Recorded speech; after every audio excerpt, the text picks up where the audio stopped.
What's up, everybody? I am Benji Smith. I'm an employment attorney here in California. I represent employees all throughout New York and California every single day. That's what we do. We represent employees. So today we're going to talk a little bit about at-will employment in California and addressing some common questions employees might have. First thing is, what is at-will employment? And what are the limitations of being an at-will employee in California? So a lot of people know, they've heard this term at-will employment. What does it mean? It means that either the employer or the employee can terminate the relationship at any time. Think of being an at-will employee just as being a guest at a dinner party.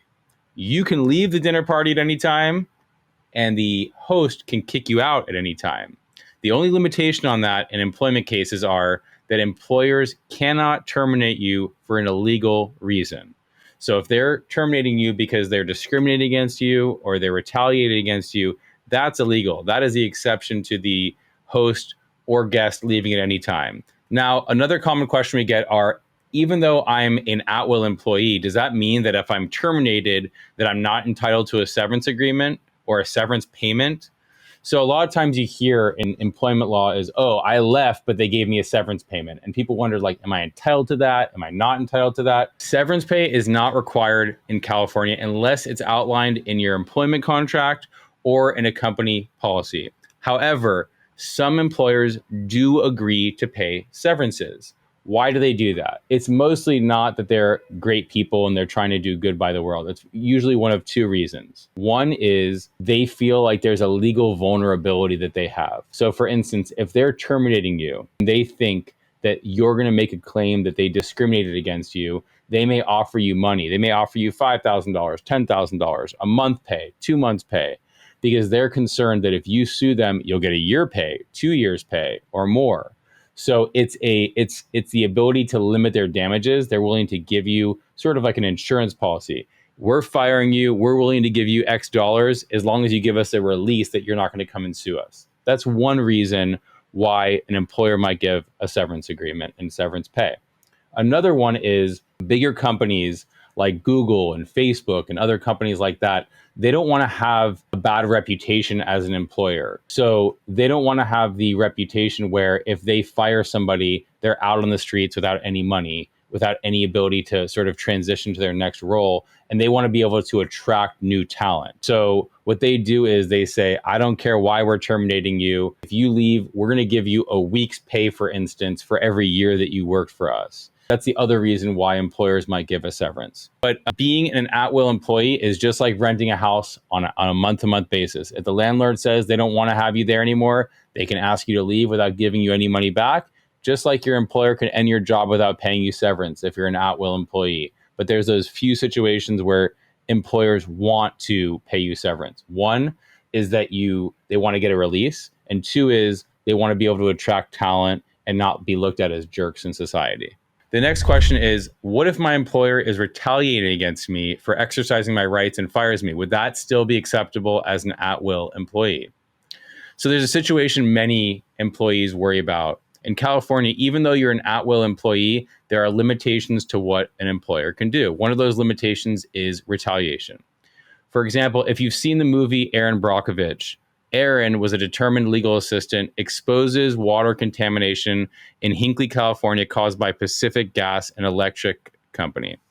She faced retaliation from her employer for challenging the company's interest and eventually got fired. Although this movie resulted in a good outcome where she persists in her interest of justice, ultimately she was able to get compensation for having reported bad conduct on her employer's part.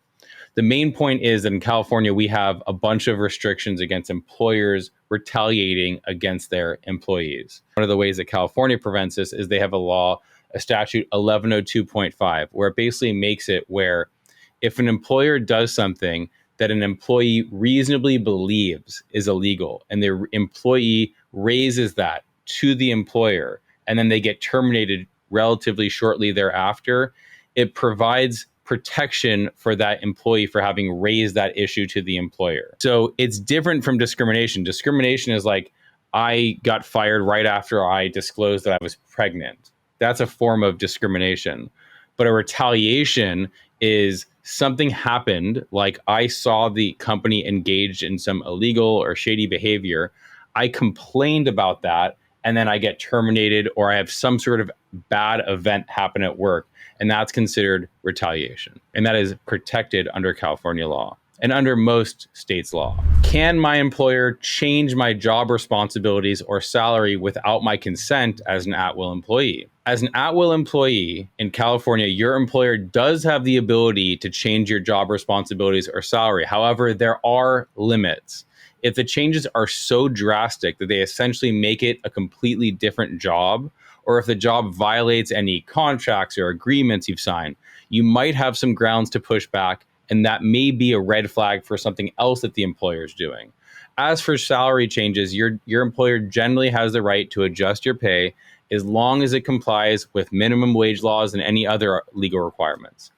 But if they were to say, cut your wage in half or do something drastic, again, that can raise some red flags. And those are times that you want to consult with an employment attorney. Am I entitled to receive accrued vacation pay or other benefits when I'm terminated? Another common question we receive is, if I have accrued benefits such as paid time off, PTO, do I get that payment when I get terminated? So for instance, if you have 2 weeks accrued pay and you get terminated, do I just lose that or do you get to take it? In California, you've earned vacation time or other benefits while you're employed. You are entitled to receive payment for those benefits when you're terminated, whether it's by choice or not, whether you leave voluntarily or whether you get terminated. You are entitled to that. You accrued it, you earned it, you're entitled to it. The California law treats vacation time as wages. You may not ordinarily think of that. Wages are wages. I worked and I earned money. You don't ordinarily think of vacation time as wages, but in California, we consider it that way. So that means that your employer can't just take it away if you haven't used it. They have to pay you for it when you leave. The one situation where you do not get to carry your time with you or get paid for it is sick pay. So a lot of times in California, you are able to, or you're always allowed to use sick pay. And there was just an increase where it's now, I think it's 5 or 6 days a year that you're entitled to sick pay. There's some stipulations around that. We're not talking about that right now. But as it relates to carrying it with you, when you get terminated or you quit, you cannot take your sick pay with you. So what I would suggest is, if you are truly sick and you are needing to use your time for sick pay, use your sick pay. Don't use your PTO for your paid time off for your sick time. Use your sick time for sick time. So regardless, it's important to review your employer's specific policies regarding sick pay and other accrual upon termination. The next thing is protection against an illegal termination. That's the most common question. Was I illegally fired? As an employee, what can I do to protect my job if I'm being terminated for what I believe are illegal reasons for termination? So first off, if you believe you're being terminated for illegal reasons like discrimination or retaliation, or that you feel like you're about to be terminated for that, you're about to be suspended, you're about to have some sort of event happen in the workplace and maybe it hasn't happened yet, the most obvious thing that you have to do that sometimes is uncomfortable is document it. Document it to your employer, write an email. And we actually provide templates to our clients or prospective clients on how to do it to help them make sure that they're doing it in a format that makes sense. A lot of times it doesn't feel comfortable to say the very thing that you're concerned about. A lot of times employers will discourage employees like, hey, we don't talk about that. So do not send me an email about how we screw over our employees. Do not send me an email how we don't give you bathroom breaks. Don't send me an email. Don't ever put it in writing. It's like the mafia. Don't ever put it in writing. Don't ever talk about it. You never heard about it. You never saw it. But these are employee rights that you're entitled to. So if they're doing this to you, you have the ability to write them these things. And frankly, if you feel so uncomfortable in the workplace where you don't feel comfortable voicing up about basic rights in the workplace, you have to question whether this makes sense for you to be there. Now, it's easy for me to tell you, hey, you shouldn't be at a job where they treat you like not well. But I want to empower you to make you think or make you understand that, first of all, you are allowed to speak up for yourself, and two, that there are as good as or better opportunities out there. And I want you to understand that almost all the people that come to my office that think it's the worst nightmare when they get fired, almost all of them end up in a better place afterward. They almost always find a better path for their employment or anything else afterward. So just so you know, if you're finding yourself in that situation, you should feel empowered to speak up for yourself and seek legal help if necessary. Union involvement and termination protection. So My firm, we don't handle union cases, but let me just explain what I understand about union representation. When it comes to union involvement, employees have additional protections against arbitrary termination. So if you're a member of a union, your employment may be governed by a collective bargaining agreement between the union and your employer. And they generally outline specific procedures that must be followed before an employer can terminate an employee. And then additionally, unions often provide representation. Oftentimes they give you lawyers, they give you some sort of representation to support the members facing termination. So that's why we generally don't represent people that work in a situation where there are unions, because they generally have lawyers that are provided by the unions on their behalf. And those lawyers can advocate on your behalf during their disciplinary proceedings, and they may have the ability to challenge the unjust terminations. Joining a union is like joining up with other team members or other superheroes in a blockbuster movie. Together, you have the power to negotiate with the big bad boss and ensure fair treatment for all employees. Think about joining a union like joining up with other superheroes in a blockbuster movie. Together, you have the power to negotiate with the big bad boss and ensure fair treatment for all the employees. However, it's important to note the extent of your protections may vary depending on the terms of the agreement that the union has with the employer and the applicable labor laws. Another common question we get is, I was fired and I believe it was due to age and gender discrimination. Do I have a case? So in California, you indeed have a case if you were fired because of your age or because of your gender.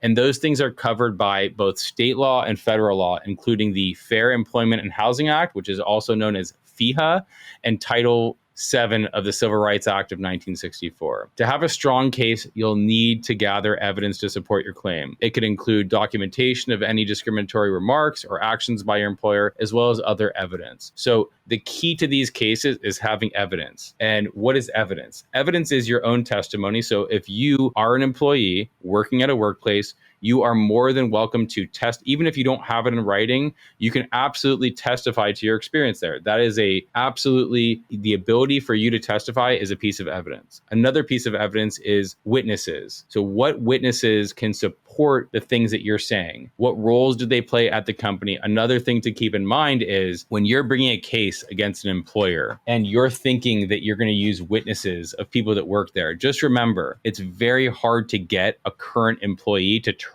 on their employer. It's obvious. They're working there. They want to have an environment where they feel supported by their employer. The last thing they want to do is go testify against their own employer. So the most likely place that you're going to find witnesses that support your case are either third parties that never worked for the company but saw the conduct, or other former employees. And then the last thing in terms of evidence is documents, right? Whether it's text messages, emails, handbooks, pictures, video, anything like that. Those are the things that are going to support your case. Okay, so that is going to conclude our episode of Dial Benji. We wanted to just provide you with some basics on at-will employment and protections in the workplace. If you have any questions whatsoever, contact us at www.dialbenji.com. You can reach us anytime, 818-839-7800. We're available to talk about any employment matters in California or New York, or if you have any other employment matters about any legal matter whatsoever, you can contact us and we can try to refer you